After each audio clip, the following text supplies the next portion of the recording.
Hello again, everyone. It's Vince Four from TradingWinds.com, and this is our update for October 22nd, 2019. Let's take a quick look at today's markets. Another very quiet day overall. An active after-hours session, which we'll get to in just a second, but during market hours, another quiet session that finished slightly lower. The Dow Jones Industrial Average was lower by 39 points.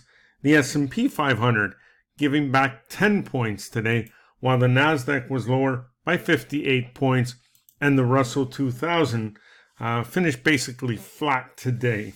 The bond market did trade slightly higher, and the yield on the 10-year note settling at 1.765%.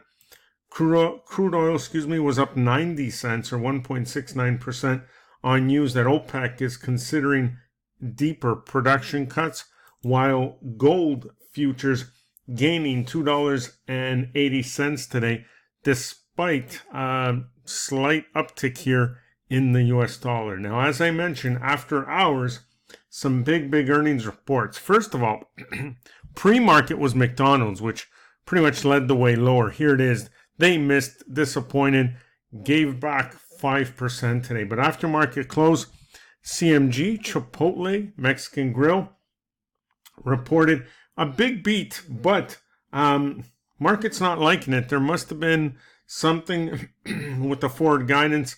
Haven't seen the full report yet, but currently after hours, they are lower by $4 or about half a percentage point. Texas Instruments also reporting after hours, and they were lower big time.